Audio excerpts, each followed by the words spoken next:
بسم اللہ الرحمن الرحیم۔ السلام علیکم ورحمۃ اللہ وبرکاتہ۔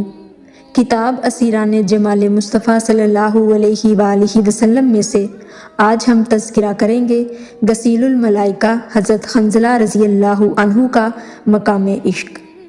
ایک نوجوان صحابی حضرت حنظلہ بن ابو عامر رضی اللہ عنہ شادی کی پہلی رات اپنی بیوی کے ساتھ حجلہ عروسی میں تھے کہ کسی پکارنے والے نے آقا دو جہاں صلی اللہ علیہ وآلہ وسلم کے حکم پر جہاد کے لیے پکارا۔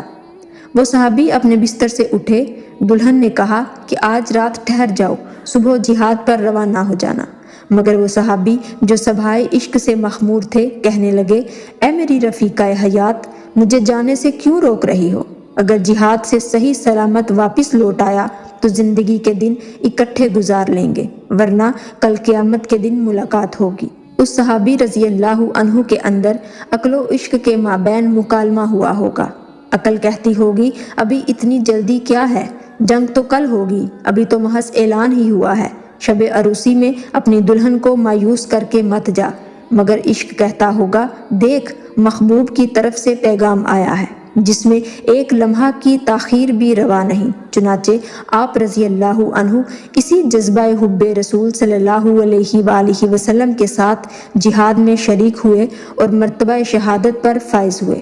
اللہ رب العزت کے فرشتوں نے انہیں غسل دیا اور وہ غسیل الملائکہ کے لقب سے ملقب ہوئے۔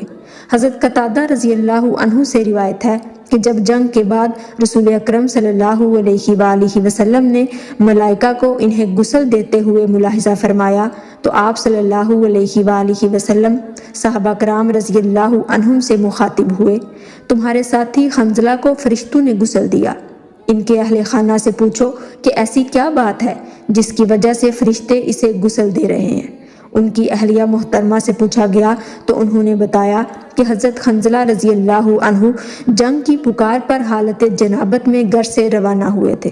پس رسول اللہ صلی اللہ علیہ وآلہ وسلم نے فرمایا یہی وجہ ہے کہ فرشتوں نے اسے غسل دیا اور اللہ تعالیٰ کے ہاں اس کے مقام و مرتبے کے لیے یہی کافی ہے۔ تو ناظرین، اسی جذبہ کے احیاء کی آج بھی ضرورت ہے۔ اگر ہم نوجوان نسل میں کردار کی پاکیزگی، تقدس اور ایمان کی حلاوت نئے سرے سے پیدا کرنا چاہتے ہیں تو ہمیں ان میں اس تعلق عشقی کو کوٹ کوٹ کر بھرنا ہوگا۔